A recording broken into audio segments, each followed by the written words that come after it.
આપણે ઘણા બધા વડીલોને એક વસ્તુ કહેતા સાંભળ્યા જ છે કે બોસ અમે તો બધા આઈપીઓ ભરીએ, આઈપીઓ જે દિવસે લિસ્ટ થાય એ દિવસે નફો કરાવે ને કરાવે જ. પણ આ વસ્તુ છેલ્લા થોડા વર્ષોમાં બદલાઈ રહી છે અને આઈપીઓ જેટલા લોકો ભરે છે એમને આઈપીઓ લાગે બી છે પણ એમને ઘણું નુકસાન જાય છે, ઇન્વેસ્ટર્સની મૂડી ધોવાઈ જાય છે. તો એનું કારણ શું છે એ તમારે સમજવું હોય ને તો એના માટે ધ્યાનથી સાંભળજો. હું તમને એક વાત કહું.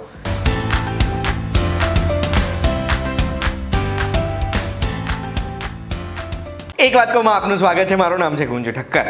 આઈપીઓ એટલે ઇનિશિયલ પબ્લિક ઓફરિંગ, એટલે કોઈ પણ કંપની પહેલી વખત પોતાના શેર્સ પબ્લિકમાં ઓફર કરે છે. જે શેર્સ કોઈ સ્ટોક માર્કેટમાં લિસ્ટ થાય છે અને પબ્લિક એનું સબસ્ક્રિપ્શન કરીને એમને અગર શેર લાગે તો એ સ્ટોક માર્કેટ ઉપર ખરીદ અને વેચ પણ કરી શકે છે. ટૂંકમાં આઈપીઓની સમજણ આટલી જ છે.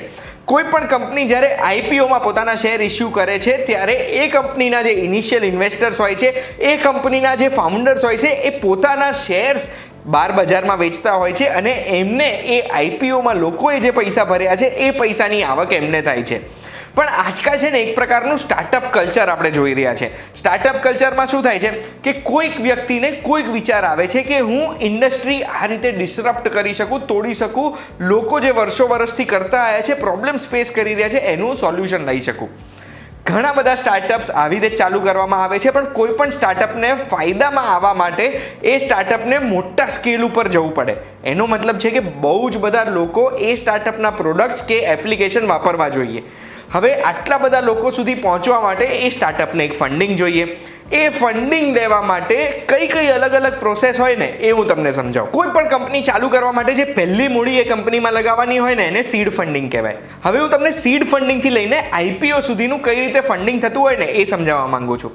સૌથી પહેલા વાત કરીએ સીડ ફંડિંગની. એટલે કોઈ પણ કંપનીને ચાલુ કરવા માટે જે પહેલી મૂડીનું રોકાણ કરવાનું હોય, એપ્લિકેશન ડિઝાઇન કરવા માટે, વેબસાઇટ બનાવવા માટે, ઓફિસ લેવા માટે, એ જે મૂડીનું રોકાણ થતું હોય ને એને સીડ ફંડ કહેવાય. જેમ એક સીડ એટલે બીજ જમીનમાં વાવીએ છે, એવી રીતે કંપનીનું પહેલું સીડ આપણે વાવ્યું છે. આપણે ઉદાહરણ તરીકે એક કંપની અત્યારે બનાવીશું. કંપનીનું નામ છે એક વાત કહું. કંપનીમાં અત્યારે 4 ભાગીદારો, 4 ફાઉન્ડર્સ છે. ગુંજ, વિરાજ, અંકિત અને હિત. આ ચારેય વ્યક્તિઓએ 25% ભાગ રાખ્યો છે અને 25% સીડ ફંડિંગ લાયા છે. નોર્મલી સીડ ફંડિંગ ફાઉન્ડર્સ લાવતા હોય, એમના પરિવારજનો કે એમના મિત્રો જે ફાઉન્ડર્સને ખૂબ પ્રેમ કરતા હોય એ એમને પૈસા ધિરાણ કરતા હોય છે સીડ ફંડિંગ માટે. સીડ ફંડિંગમાં કંપની ખુલી ગઈ. કંપની ખુલી એના પછી એ કંપનીને જ્યારે મોટા ઓપરેશન્સ ચલાવવા હોય, વધુ યુઝર્સ સુધી જવું હોય તો એના માટે એ કંપનીને બીજું ફંડિંગ જોઈએ. એના માટે કંપની વેન્ચર કેપિટલ કંપનીઓ જોડે જતી હોય છે જે ફંડિંગ રાઉન્ડ ચલાવે. જે પહેલો ફંડિંગનો રાઉન્ડ હોય એને કહેવાય સિરીઝ એ ફંડિંગ. આમાં માની લો આ કંપનીના જે 4 ભાગીદાર છે, ગુંજ, હિત, વિરાજ અને અંકિત, આ 4 ભાગીદાર પોતાના 2.5% ભાગ વેચે છે પંકિલ ઇન્વેસ્ટમેન્ટ્સને. પંકિલ ઇન્વેસ્ટમેન્ટ એ ટોટલ 10%નો ભાગીદાર થઈ ગયો આ કંપનીમાં પૈસા રોકાણ કરીને અને 10 કરોડ રૂપિયાનું રોકાણ કરે છે. એટલે એક વાત કહું, કંપનીનું આજે ટોટલ વેલ્યુએશન કેટલું થઈ ગયું? 10% માટે પંકિલ ઇન્વેસ્ટમેન્ટ્સે 10 કરોડ રૂપિયા આપ્યા તો એક વાત કહુંનું વેલ્યુએશન આજે 100 કરોડ થઈ ગયું. આ ઇન્વેસ્ટમેન્ટ મળ્યું એટલે એક વાત કહું, કંપનીએ હજુ પણ વધારે ગ્રો કર્યું, રેવન્યુ વધ્યો, ગ્રાહકો વધ્યા, વધુ લોકોએ ડાઉનલોડ કર્યું એમનું એપ્લિકેશન. પણ હજુ એમને ફરીથી ફંડિંગની જરૂરત છે, હજુ બીજા ખર્ચા કરવા છે. એટલે સેકન્ડ રાઉન્ડ ફંડિંગનું થશે સિરીઝ બી ફંડિંગ. સિરીઝ બી ફંડિંગમાં 50 કરોડ રૂપિયા ચૂકવ્યા છે 10% શેર માટે દર્શન ફંડિંગ પ્રાઇવેટ લિમિટેડે. આ 50 કરોડ રૂપિયા ચૂકવ્યા, એના પછી 10% શેર મળી ગયો દર્શનને અને આ 2.5% પોતાના શેરમાંથી દર્શનને આપી દીધા છે. હવે નવી શેર હોલ્ડિંગ પેટર્ન આ રીતની છે. 4 ફાઉન્ડરના 20% શેર બચ્યા. સિરીઝ એ ફંડિંગ જેણે કર્યું હતું એને 10% શેર ખરીદ્યા હતા 10 કરોડમાં અને સિરીઝ બીમાં 10% શેર વેચાયા 50 કરોડમાં. કંપનીનું વેલ્યુએશન થઈ ગયું 500 કરોડ રૂપિયા. અને એટલે જ જે સિરીઝ એ ફંડિંગ જેણે 10 કરોડમાં કર્યું હતું એના 10% શેર્સનું આજે વેલ્યુએશન થઈ ગયું 50 કરોડ રૂપિયા. પણ આ 50 કરોડ રૂપિયા તરત જ લઈ નહીં શકે, એને તો બમ્પર એક્ઝિટ લેવી છે. એ આ શેર અત્યારે બજારમાં વેચવા જાય ને તો એને કદાચ મળી બી જાય 50 કરોડ, પણ એમને આઈપીઓમાં હજુ પણ વધારે નફો કમાવો છે. આ 50 કરોડ આવે એટલે એક વાત કહું, કોર્પોરેશન હજુ પણ વધારે ધંધો કરે છે, વધારે કસ્ટમર્સ લાવે છે અને બહુ જ મજા કરે છે. પણ હજુ આ લોસ મેકિંગ કંપની છે, એમને હજુ પણ વધારે ગ્રોથ કરવો પડશે. તો એ ગ્રોથ કરવા માટે series C, series D, series E આવા ઘણા બધા ફંડિંગ રાઉન્ડ થશે. દરેક ફંડિંગ રાઉન્ડ કઈ રીતે થાય તો તમે સમજી ગયા. હવે આપણે વાત કરીએ કે દરેક ફંડિંગ રાઉન્ડ પછી આઈપીઓ જે લાવવાનો હોય એ આઈપીઓનું ગણિત કેમનું હોય. મેઇનલી એક આઈપીઓમાં શું થતું હોય છે કે આ કંપનીના શેર્સ પબ્લિક ખરીદે છે.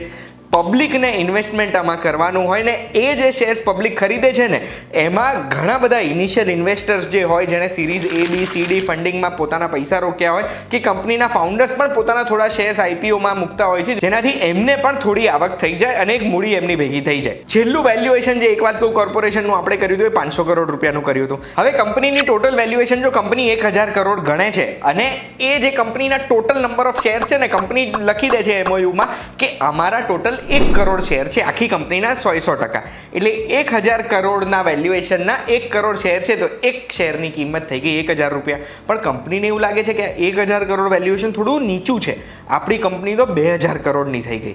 આ 2000 કરોડનું વેલ્યુએશન કર્યું એમણે કંપનીનું. હવે આઈપીઓ વખતે કંપનીના શેર હોલ્ડર્સ એવું નક્કી કરે છે કે 12% શેર્સ આપણે પબ્લિકને આપીએ તો એ 12% શેર્સ બહાર પડશે.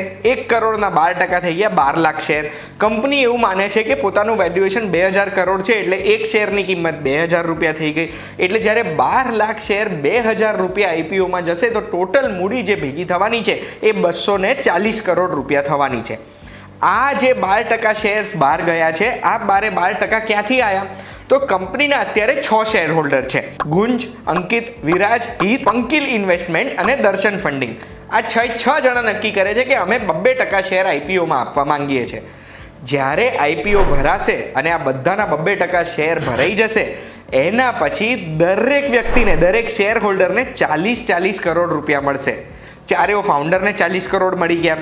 જે સિરીઝ એના ઇન્વેસ્ટર હતા પંકિલ ઇન્વેસ્ટમેન્ટ્સ એમને મળી ગયા 40 કરોડ 10 કરોડની સામે અને હજુ એમનો 8% સ્ટેક તો કંપનીમાં છે જ. એના પછી સિરીઝ બી ફંડિંગમાં દર્શન ફંડિંગ પ્રાઇવેટ લિમિટેડને પણ 40 કરોડ મળી ગયા. દર્શન ફંડિંગ લિમિટેડે 50 કરોડ ઇન્વેસ્ટ કર્યા હતા. હજુ 10 કરોડ એમને ભેગા કરવાના બાકી છે પણ કંપનીમાં હજુ એમના 8% શેર્સ પડ્યા છે. અને આ બધા જ પૈસા આ કંપનીના શેર હોલ્ડર્સ પાસે ક્યાંથી આવ્યા?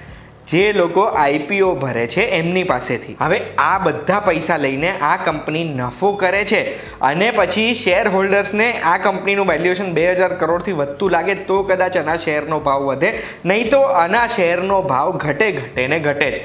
અને એ જ વસ્તુ થઈ રહી છે પેટીએમ, ઝોમેટો અને નાઇકાના શેર્સમાં. હજુ તો આગળ હું તમને સેબીનો બીજો એક રૂલ કહેવા માંગુ છું. કોઈ પણ શેર હોલ્ડર છે ને કંપનીના પ્રમોટર્સ શેર હોલ્ડર્સ એ લોકોનો એક લોકિન પીરિયડ હોય કે આઈપીઓ અલોટમેન્ટ થાય એના પછી 6 મહિનાથી લઈને 3 વર્ષ સુધી એ પોતાના શેર્સ ના વેચી શકે. હવે માની લો 2000 રૂપિયાના ભાવે આ શેર્સ બહાર પડ્યા હતા બજારમાં પણ લોકોને એવું લાગે છે કે આ કંપનીમાં નથી મજા એટલે લોકો એના શેર્સ ભલે એમને અલોટમેન્ટ થયું હોય પણ એ વેચવા માંડશે, ભલે નુકસાન તો નુકસાન કરીને. એ શેર્સ વેચવા માંડશે એટલે કંપનીના શેરનો ભાવ ઘટશે. હવે જે સિરીઝ બીના ઇન્વેસ્ટર હતા દર્શન ફંડિંગ પ્રાઇવેટ લિમિટેડ એમને હજુ પોતાના 10 કરોડ કાઢવાના બાકી છે. એટલે જેવા 6 મહિના પૂરા થશે એટલે તરત જ એવું કહેશે કે પહેલાં ભાઈ આપણી મૂડી કાઢો. એટલે દર્શન ફંડિંગ પ્રાઇવેટ લિમિટેડ તરત જ બજારમાં પુષ્કળ શેર્સ નાખી દેશે એમના 10 કરોડ રૂપિયા છૂટા કરવા માટે. અને એના લીધે આ કંપનીનો ભાવ બહુ જ નીચે આવી શકે છે. અને આ સેમ વસ્તુ કદાચ આપણે જોઈ નાઇકાના શેર્સમાં કે 6 મહિના પત્યા, દરેક કેન્ડલ તમે આ ફોટામાં જોઈ રહ્યા છો એ 1 મહિનો દર્શાવે છે. એટલે 6થા મહિનાથી તમે જુઓ આનો ભાવ લાલમાં જ છે અને પડી જ રહ્યો છે. બેસિકલી આઈપીઓ કોઈ પણ કંપનીમાં અપ્લાય કરવું એ એક કંપનીના ભાગીદાર બનવા જેવું થયું. તમારી મૂડી તમે કોઈ કંપનીમાં ઇન્વેસ્ટ કરો છો એની પહેલાં એ કંપનીની બધી જ માહિતી જોઈ લેવી. ઘણા આઈપીઓ સારા પણ હોય છે, ઘણા આઈપીઓ મોડા ઉપર જતા હોય છે. એટલે તમને અગર એ કંપનીના ફંડામેન્ટલ્સમાં અગર ભરોસો છે તો જ એ કંપનીમાં ઇન્વેસ્ટ કરવું.